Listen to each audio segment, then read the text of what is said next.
Esse é o Ancapsu e nós vamos falar agora sobre o STF, que derrubou a decisão da Câmara que havia trancado a ação de Bolsonaro. Bem, não tem novidade nisso daqui. Eu falei para vocês que o STF iria derrubar essa ação, coisa e tal. E o fato de ter derrubado tão rápido, de ter dado tempo de nada, de já logo em seguida ter feito isso, mostra mais uma vez aquilo que eu falo para vocês. O STF está encarando isso como uma corrida. Só que é uma corrida que eles estão perdendo. Isso aqui agora foi jogado para o confronto entre o Hugo Mota e o STF. Não foi só isso, tá? O STF também condenou a Carla Zambelli, negou um recurso do Braga Neto e também fez a denúncia do caso do pai do Hugo Mota lá na Paraíba. Além dessa decisão, foram outras 3. Ou seja, o STF claramente está dizendo, vem cá que nós vamos brigar. E eu acho isso bom, porque a verdade é que o Congresso tem maneiras de brigar com o STF, sim, e pode criar mais fatos desse tipo daqui para frente, sim. Bom, tem alguns absurdos na decisão do Alexandre de Moraes, mas nada diferente do que ele já vinha fazendo, né? O Fux, por exemplo, deveria ter colocado a votação desse requerimento da Câmara no plenário do STF. Isso é o que determina o regimento. Por algum motivo, ele mudou tudo da cabeça dele e mandou para a primeira turma. Por que na primeira turma? Porque, mais uma vez, eles querem uma decisão unânime. Vamos entender esse caso aqui e, de novo, não fiquem preocupados com isso. Era esperado que isso fosse acontecer. O caminho estratégico é esse. O STF está tendo que jogar cada vez mais no campo político, que é o campo que eles não entendem. No campo jurídico, meio que tá foda-se, eles estão ignorando totalmente as leis e coisa e tal. Eles não estão percebendo o tamanho da armadilha que eles estão caindo. Essa notícia foi sugerida por Judiciário Freestyle, Digdim, Digdim é o Peterzinho e várias outras pessoas. Obrigado aí ao pessoal que sugeriu notícias lá no nosso site, no visãolibertaria.com, e obrigado a você que está assistindo o nosso vídeo. Se você gosta do nosso conteúdo, por favor, deixe o seu like e se inscreva aqui no canal, né? Pois bem, essa decisão aqui era esperada, é lógico que o STF faria essa decisão e teria que tomar essa decisão rápido, porque, como eu falei para vocês, uma das vantagens que a gente tem com isso daqui é justamente a questão do tempo. E não é só o tempo para decidir isso, para encaminhar as outras ações também, não é só isso. É porque agora cabe recurso, cabem outras coisas, você pode fazer um monte de coisa em cima disso daqui ainda para tomar tempo do STF com essa ação, né? Que o STF iria derrubar essa menção que trancava a ação penal, eu falei isso para vocês no vídeo, né? Vai derrubar, é lógico que vai. O STF não tem alternativa, mas o caminho é esse. O caminho é o confronto entre a Câmara e o STF. O grande risco que o Brasil corre neste momento é justamente de um acordão entre todo mundo. Se tiver todo mundo no acordão, meu amigo, aí a gente tá fudido. Aí o povo brasileiro vai pagar essa conta muito caro, né? Então aqui, ó, STF tem maioria para manter a ação penal contra a Ramagem por 3 crimes e derruba a decisão da Câmara. Então o que eles falaram? Eles falaram primeiro que a ação da Câmara só se aplica ao Ramagem e só se aplica aos crimes que estão no dia 8 de janeiro, que teria sido quebra de patrimônio público e não sei o que lá, não sei o que lá. O que é um absurdo completo essa história. Na verdade, está cheio de absurdo nisso aqui. Primeiro absurdo, essa requisição da Câmara deveria ter sido colocada para votação no plenário do STF. É o que determina o regimento interno do STF. O Barroso falou que, olha só, está suspensa a ação, mas eu vou encaminhar para a primeira turma, porque a gente decidiu que é a primeira turma que cuida disso. O que é um absurdo. Eles não podem decidir alguma coisa internamente sem alterar o regulamento da Câmara. O regulamento foi alterado para dizer que processos contra deputados e senadores correm na turma e não no plenário. Mas isso não é um processo contra deputados e senadores, é um decreto do Congresso e o decreto do Congresso é avaliado no plenário. Isso não foi alterado no regimento interno da Câmara. Então isso daí está um absurdo de qualquer forma, né? Aqui, ó, a primeira turma do Supremo Tribunal Federal formou maioria nessa sexta-feira, dia 9, para derrubar parcialmente a decisão da Câmara dos Deputados, suspendeu a ação penal do Alexandre Ramagem só com dois crimes. O que também não tem lógica. O que está dito na Constituição é que tranca a ação penal e ponto final. Não tem outra coisa. Que trancou para o Ramagem, para uns crimes. Não, o que está lá na Constituição é que trancou a ação. Não pode seguir com essa ação, né? Enfim, eles falaram aqui que 3 dos 5 ministros já tinham votado nesse sentido, Alexandre de Moraes, Zanin e Flávio Dino, e faltam 2 ministros votarem, mas no final das contas é isso daí, né? Já definiram isso daqui. Bom, não foi só isso, tá?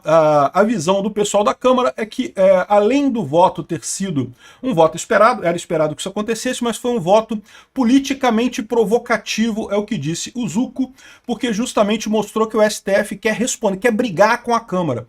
O STF está querendo querendo partir para a política. Já está mais do que claro isso, a gente sabe disso.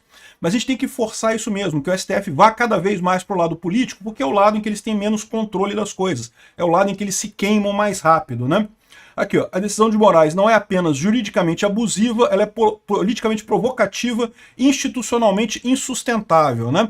E, bom, aqui, ó, mas não é só isso não. Além dessa decisão, o Alexandre de Moraes também negou o recurso do Braga Neto sobre o vídeo do 8 de janeiro, então o Braga Neto tinha entrado com recurso, ele também negou esse recurso, votou para condenar a deputada Carla Zambelli a 10 anos de prisão e a perda do mandato por invasão ao sistema do CNJ, então você lembra que teve aquele caso da Carla Zambelli com o hacker lá, aquele hacker de Araraquara e coisa e tal, que eu sempre achei um absurdo. O que a Zambelli foi se meter com esse pessoal? Pô, esse pessoal não é gente boa, não é gente que é confiável para fazer alguma coisa, mas enfim. Ela foi condenada a 10 anos. Um absurdo também, um processo corrido pra caramba, em que foi votado só no plenário virtual, ela não teve a chance de fazer uma sustentação oral, não teve a chance de um advogado dela conversar com os juízes para explicar alguma coisa, para argumentar alguma coisa, ou seja, mais uma vez, um processo claramente político.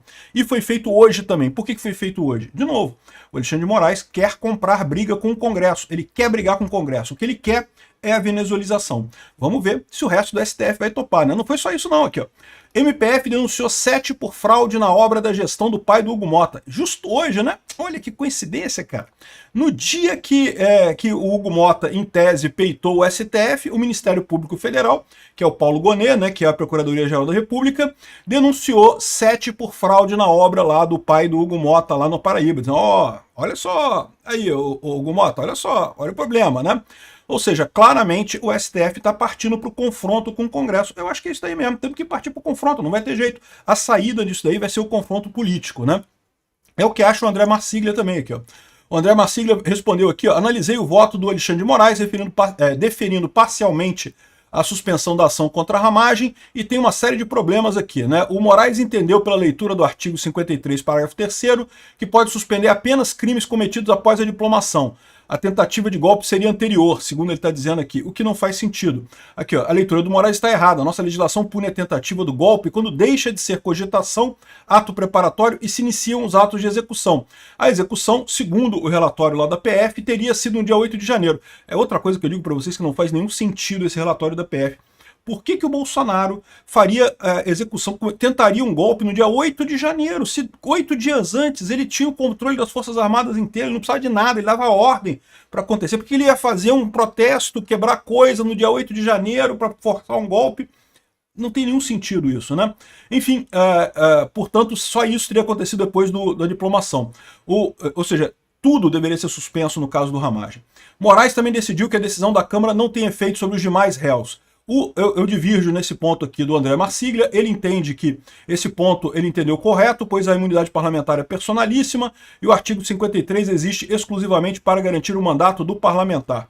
Eu discordo, o artigo 53 existe para evitar atos ditatoriais como aconteceram na época da ditadura militar de 64 e em outras ditaduras do Brasil, como no Getúlio Vargas também, em que justamente há perseguição de oposição pela justiça, através do meio judicial. O artigo 53 antes de mais nada, não é apenas para proteger o parlamentar, é para lutar contra ditaduras, e não é por acaso que é um artigo que pode ser usado neste momento contra o Alexandre de Moraes. Então, eu discordo dele nesse entendimento, mas ok, é o entendimento dele, né? Não há expectativa de divergência, o voto de Moraes é o espelho do ofício do Zanin, não sei o que lá e coisa e tal. E não teve pedido de destaque de nenhum ministro, o que levaria o caso para o plenário físico, então todos fizeram a concordância no plenário virtual, ou seja, no final das contas, aqui, olha a conclusão dele. Dentro do campo jurídico, a discussão fica limitada. O Congresso só conseguiria fazer o STF recuar ou negociar se o pressionasse pautando temas indigestos à corte, como anistia, impeachment de ministros ou fazendo alguma PEC sobre o tema, mas para isso o Congresso precisa estar institucionalmente unido para mostrar força. O que ele quer dizer com isso? Hugo Motta precisa embarcar nesse negócio. Eu acho que não vai ter jeito, o Hugo Motta vai ter que fazer isso. Se não for dessa vez, vai acontecer em algum momento. Por quê? Porque o povo brasileiro quer que o Congresso bata com o STF. Os deputados sabem que o povo brasileiro quer isso. E sabem também que 2026 está chegando. É a corrida. Estamos todo mundo na corrida. Os deputados sabem que precisam fazer coisas rápidas contra o STF. E nessa história, a situação do Hugo Mota vai ficar insustentável. Ou ele faz alguma coisa, ou ele vai perder totalmente a credibilidade dele, né? Aqui, ó, aconteceu o óbvio, serve para mostrar aqui, ó, STF tem maioria para manter a ação penal contra a Ramagem. Só para confirmar aqui, né? O confronto STF e Congresso, caso siga, deverá ser no campo da política, no jurídico é inviável. Ou seja, o Congresso tem que tomar ações contra o STF, aprovar anistia, aprovar outras ações. Aí você fala assim, pô, mas o que adianta se aprovar outras ações, se aprovar outras PECs? O STF vai tornar inelegível também, vai tornar impossível também, mas cada vez que ele faz isso, eles perdem um pouco da credibilidade deles. Fica mais óbvio para todo mundo que o STF está agindo politicamente. Então, por que eles botaram um monte de coisa no mesmo dia? Para dar um porradão no Congresso? Fica quieto aí. Fica quieto aí, obedeça o STF, que é quem está mandando no Brasil agora. Se o Hugo Mota botar o rabinho entre as pernas e obedecer, fudeu, chegamos no nível Venezuela, aqui, ó. Chegamos no nível Venezuela, tá o pessoal falando aqui, ó. Aqui, ó, o Marcel Van Hatten falou aqui, Alexandre de Moraes e STF mais uma vez afrontam o poder legislativo enquanto ignoram a decisão soberana da Câmara e mantêm a ação penal contra a Ramagem. Espero uma resposta contundente do Hugo Mota contra mais esse abuso. E esse daqui é o medo que eu tenho, porque daqui a pouco o STF vai dissolver o Congresso dizendo que o Congresso está dando um golpe no Brasil e não sei o que lá. Não descarta essa coisa, eu falei para vocês, esse pessoal está desesperado, eles sabem que não tem sustentação nenhuma. O meu grande medo é esse. No campo político eu estou tranquilíssimo. Vamos ganhar essa parada do STF, não tenho dúvida nenhuma. Quanto mais o STF se expõe politicamente, maior é a bancada que a gente vai eleger em 2026 para tirar esses idiotas de lá. Agora, a questão é o efeito Venezuela. Aí isso é uma coisa que eu fico preocupado, porque foi assim que aconteceu na Venezuela. O executivo se coligou com o judiciário, fechou o Congresso, e aí, meu amigo, é tudo golpe. Eu não sei não, tá? O Lula tá lá na Rússia pedindo o apoio do Putin, cara. Não tenha dúvida disso, ele tá preocupado. O Lula é um idiota, mas ele não é tão idiota assim a ponto de saber, ou de não saber, que essa viagem dele lá na Rússia, no meio de um monte de ditadores, pega mal pra caramba. Ele tá fazendo isso porque ele tá desesperado. Ele sabe que vai ter que dar um efeito Venezuela aqui no Brasil se ele quiser continuar controlando o Brasil. Senão, ele tá fora em 2026 e tá fora para nunca mais voltar. Ele e os amiguinhos dele do STF. Que solução que ele foi conversar com o Putin, eu não sei, mas eu digo para vocês uma coisa. Se ele tá achando que o Putin vai conseguir garantir ele aqui, como garantiu o Maduro lá na época do Guaidó, ele tá enganado. A Rússia está destruída na guerra da Ucrânia. Não vai conseguir fazer nada. O Putin é uma sombra do que já foi um dia, né? Então, eu não tenho tanto medo assim. Eu ainda acho que o Brasil tem instituições capazes de impedir esse tipo de coisa. Mas agora, o confronto é inevitável. Temos que botar esses dois para brigar para ver no que dá. Obrigado por assistir o vídeo até o final. Além de curtir, compartilhar e se inscrever no canal, considere se tornar patrocinador com valores a partir de R$ 1,99. Clique no botão Seja Membro abaixo para saber as condições e vantagens de patrocinar o canal. Mais informações sobre o nosso projeto, visite nossos sites indicados na tela.